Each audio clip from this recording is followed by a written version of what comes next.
This is Make It Plain. Make It Plain. MIP With Masamela Matfumo. Mark Thompson. Make It Plain. Get woke.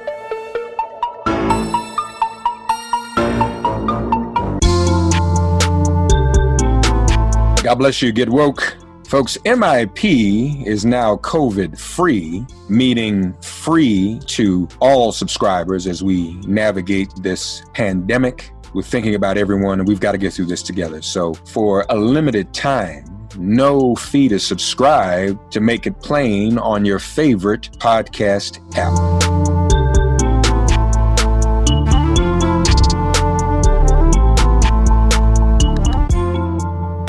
Ladies and gentlemen, to talk about what's going on with the Supreme Court, among other things, joining us today is Executive Director of the Center for Popular Democracy. But many of you will remember her most fondly for something that happened on an elevator not too long ago. Let's remind ourselves and take a quick listen. Senator Flake, do you think that Brett Kavanaugh is telling the truth? Thank you. Do you think that he's able to hold the pain of this country and repair it? That is the work of justice. The way that justice works is you recognize harm, you take responsibility for it, and then you begin to repair it. You're allowing someone who is unwilling to take responsibility for his own actions, unwilling to hold the harm that he has done to one woman, actually 3 women, and repair it. You're allowing someone who is unwilling to take responsibility for his own actions Respond. sit in the higher court of the country and to have the role of repairing the harm that has been done in this country to many people. No, thank you. What do you think? Senator, do you care to respond? No. That was, once again, the voice of the Executive Director of the Center for Popular Democracy, Maria Archila, joins us now. Anna Maria, how are you? Well, I am shocked at what we saw in the debate. I am enraged by the fact that we are in the hands of President Trump, who displays so little care for people. And I am also doing my best to remind myself that the work of building a just country is work that takes a long, long time and has many stops and many turns. And we are in this moment in history now, and we have a Supreme Court in our fight, a Supreme Court battle in our hands again. And we need to do everything we can to make sure that people can use their power and that we can use this opportunity to remind ourselves that we are the ones that choose the president and not the other way. Donald Trump has said in the debate that he wants to install a new Supreme Court justice so that he has 6 votes in his favor when he brings a challenge to the election. So we are going to do everything that we can to make sure that we prevent him from doing that. Yeah. He pretty much admitted that, didn't he? He said that was his agenda. Well, yes, because Donald Trump knows that he is not winning, that people have lost trust in him, that even though he has presented himself as a sort of savior, the fact is 200,000 people died because of his inept handling of the COVID crisis. The fact is 30 million people lost their jobs because of his inept crisis of the inept handling of the economic crisis. And he knows that people are not going to vote for him. So, but what he doesn't want to acknowledge is that people are powerful. And that we have had to water the seeds of optimism in this administration so many times. And we have turned to each other when he couldn't handle the COVID crisis. We turned to each other to bring each other food. When our brothers and sisters were getting killed in the street by the police, we turned to each other and turned out to protest. And when he wants to take the Supreme Court, we're turning to each other to defend our court. So he doesn't want to acknowledge that, but we see him for what he is, a very small bully. Exactly. So when you hear your voice in the elevator like that, what does that do to you? What are you thinking about? How does that make you feel? Well, I hear in my voice so much outrage and like emotion that I think had been building for many, many weeks leading up to that confrontation with Senator Flake in the elevator, because what preceded that moment was thousands of women sharing their stories of sexual assault on social media, thousands of women going to the halls of Congress to share their stories in front of their senators. And I, when I saw him as someone who, even though all of us were doing our best to educate him and other senators and the country, to allow the country to see itself, he had not yet heard our voices. And so I hear in myself so much both like anger and like urgency to like make him hear our stories. And I also I pick up the sadness of that moment for me, and the when I try to urge him, like, this is not, don't say thank you, like, this is about the future of our country, this is about my kids, the children in your life. I hear all of that. Yeah, I also know that the energy that brought me to that exchange was not mine alone. It was really, that energy had been fed by the stories of thousands and thousands of people and the courage of thousands and thousands of people. So people ask me all the time, how did you do it? And I just say, I was surrounded by people who were doing exactly that. And it just happened that that moment was captured by the cameras. But that energy was floating around the halls of Congress and the country. Are there going to be demonstrations during this confirmation the way there were during Kavanaugh? Are you planning for that? We are beginning the efforts to bring people to DC. People are coming to Washington, DC to tell their stories because they know that the real consequence of nominating a new judge by Trump to the Supreme Court is that people will lose their health care. That is going to be the most immediate consequence, because there is a hearing on healthcare on November 10th in the Supreme Court on the many efforts that Trump has made to end the ACA. So people are coming to protect their healthcare, to save their families, and that's already happening. Obviously, we are waging this fight in the middle of the coronavirus crisis, and it's very difficult, very different to protest in this moment. I don't know that we will be able to kind of get in the buildings, but the senators are in Washington, D.C., and people are, it is our duty to talk to them, and it is our duty to make them look us in the eye and listen to our stories and really face the impact of their decision on our lives. You're right. The immediate effect is the Affordable Care Act. But we also know that Trump's nominee is against women's reproductive rights. So you go from one nominee, you're dealing with the issue of sexual assault, to another nominee who has no regard for women's existential right to govern their own bodies. Yeah, I mean, Trump, if he's anything, he's consistent. He's consistently misogynist. We saw it in the campaign when he bragged about sexually assaulting women and the way that he objectified and diminished women. We have seen it in his policies. We have seen it in his nominations to the Supreme Court. He forced Brett Kavanaugh on the whole country, even though there were very credible allegations of sexual assault against him. And now he's rushing to grab power and install a new Supreme Court justice who not only does not support abortion, she doesn't support any form of family planning. She has a strong record of ruling against women's right to choose how we govern our bodies and how we build our lives. And, her ideology really supports a sort of like, her rulings really support and embody a sort of patriarchal ideology, the subjugation of women as like central to how this country must be governed. And she's dangerous because of that. And she's dangerous because she also has ruled against the ACA.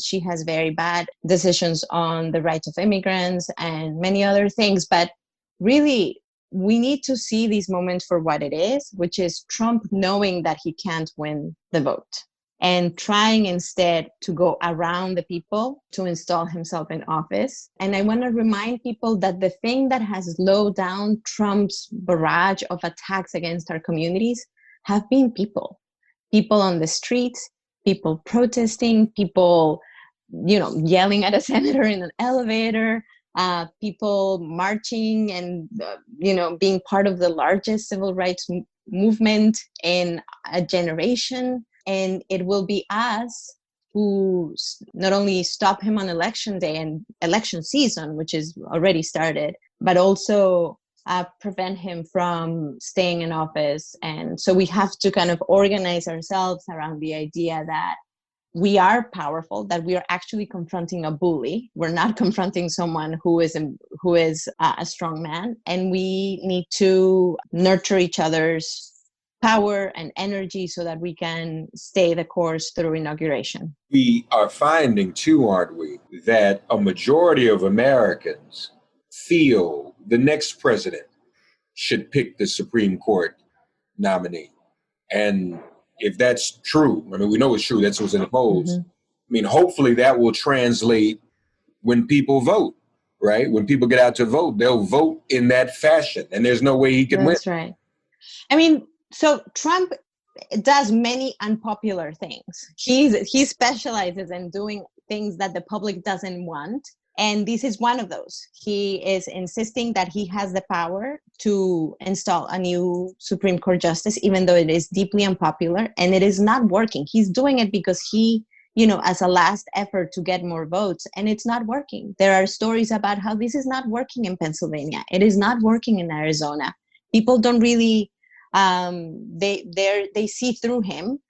So he's doing something deeply unpopular. His immigration policies were deeply unpopular. His approach to the COVID crisis is deeply unpopular. He tries to distract people, and we saw that in the debate last night. He refused to engage in the debate and was just kind of sowing chaos and chaos and chaos, which is his formula. His formula at the beginning was racism and misogyny to turn out a narrow and like the promise of some nationalist kind of return to a economy that has never existed and has never worked for poor people. Right. And he didn't deliver on that, and now he's doubling down on the misogyny with the nomination of the Supreme Court, and doubling down on the racism with the way that he has sent National Guards to attack peaceful protesters, the way that he continues a very racist discourse, and that none of that is popular. He cannot win. He didn't win the popular vote, and he's not going to win the popular vote. He can only stay in office if he refuses to leave power, like he has said he's going to do, if he gets the Supreme Court to line up behind him, which he has told us he's trying to do, and if we let him. And guess what? Like, people have resisted this administration's effort to trample over all of us from day one, and we won't let him. Yeah. Do you think there is a way to really stop this nomination? I think that it is undoubtedly true that the Republicans have the votes to pass this nomination. That was also true when on day one of the Trump administration, when they had the votes to end the ACA. 5 times they tried to pass legislation through Congress in the first 6 months of Trump's administration to end the ACA, and they had the House, and they had the Senate, and they had the White House, and 5 times they couldn't do it because people showed up and disrupted the hearings. People showed up in their wheelchairs and made them talk to them. People made them feel the level of disrespect that they were experiencing from them, and that stopped them. So the task right now for us, people who care about the Supreme Court, who understand the consequences on our lives, is to do what we can to slow down this process so that he cannot complete this confirmation before Inauguration Day. before election day. Election day. And then once we see the results of the election, we then have a chance, right? We're trying to, we have a narrow path, and we're trying to take our chance in that narrow path, which is if we prevent this confirmation from happening before election day, then we have an opportunity to fight again. If Trump loses the election, the Senate, the Republicans lose the majority, they will not have any legitimacy. It will be much harder for them to say, well, we won, we got elected, we won. So that's the path. I want to tell people that, like in the Kavanaugh fight, we fought and we defined that fight as a fight about democracy, not about one seat in the Supreme Court, but about our democracy and about who has power. And we made their vote those who voted for Kavanaugh, we made that vote a very heavy liability for them. Yeah. So the way that we wage this fight is as important as the outcome. And I want to invite people to join in the fight, because what I learned from that elevator moment and what I learned from the Kavanaugh fight is when you walk past your fear and your shame and the things that hold you back, you harvest power that you didn't know you had. When you see someone do something courageous, then you feel courageous yourself. It is a thing that gets built through action. And so we have to build the muscle of fighting for each other, because we're in this for the long haul, at least through Inauguration Day. Yeah, I like the way you put that. Courage can be contagious. Mm-hmm. Courage is contagious. And I like that. I like that plan too, right? Because if they can be thwarted from confirming her before the election, that gives us some room to work with. Yeah, that's the plan. That's what we will try to do, and we have to understand that we can use this moment to remind them of what they haven't done, because the Senate Republicans have sat on their hands for 6 months as 200,000 people die, as 30 million people lost their jobs, as small businesses shut down everywhere, and they refuse to use their power and to act with urgency to pass COVID relief. And now they are rushing. Now it turns out they do have time to be in the Senate and use their power and act with urgency to do a power grab and to allow Trump to line up votes. They are elected by people. Their job is to represent our interests, and they haven't done their job. So I want to remind them of how we see you acting fast when you sat on your hands and didn't do things to help our people survive. Right. And still aren't doing anything. It's not as if they can't walk and chew gum at the same time. They're still inactive on COVID and relief for people. But you're right. They got time to do a power grab now. That's right. They're showing us that they have the power, that when they want to get something done, they get it done. You know what they haven't wanted to get done? The extension of unemployment insurance for millions of people who are struggling to pay their rent. And October 1st is coming up, and rent is due. And what's waiting on the other side of this inaction by the Senate Republicans is an unprecedented eviction crisis. So I want to make them really confront the reality that they have created by refusing to act to help people in this moment. So if people want to get involved with some of the work you're going to be doing around this nomination on the ground, what do they do? Do they go to the Center for Popular Democracy? Tell everyone how to get involved, Nana Maria. So you can go to our website, populardemocracy.org. You can also join a Facebook group called Supreme Court Voter.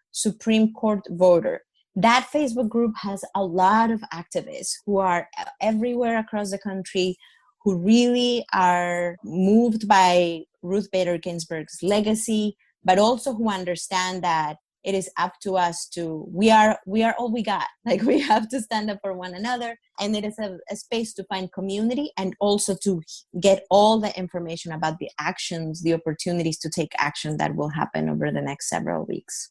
Yeah. And I'm sure you agree as well. It's important for people to get out and vote. Also, folks, as this election is coming up, so we've got to be heard. Our voices must be heard, and we got to win. We've got to win, because that's going to make it even stronger, won't it? That's right. I mean, this election, there couldn't be a more important. I know we hear this in every election. I really do think no one would argue that this isn't the election of our lifetime. This is the most important election. This is the election that decides what country we have, whether we have a democracy at all. And it is an election that if we all turn out and we talk to our friends, our siblings, our cousins, our children, we can have this experience of feeling powerful together. And the question is not who's going to vote for Trump or who's going to vote for Biden. The question is who's going to stay home and not vote. And I want you to be in the group of people that helps those who are maybe sitting back and feeling like this is not for them, to feel like actually they hold the promise of our future. It is the new people that show up on November 3rd and that are showing up from now until November 3rd, who hold the promise of a country that is more fair, more just, more humane. Indeed.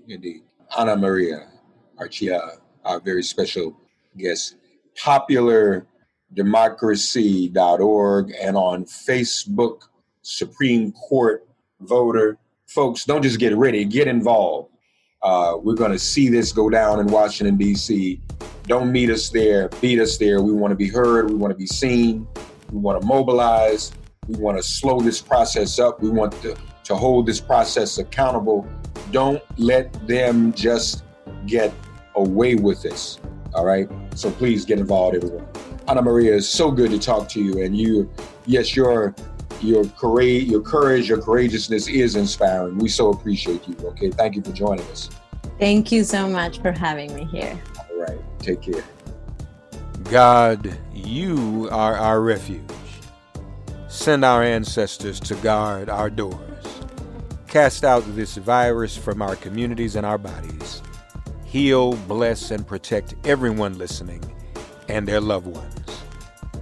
Thank you for listening to Make It Plain and Get Woke. Remember to listen, like, and subscribe on Apple Podcasts, Spotify, and wherever you get your podcasts. If all minds are clear, it has been made plain.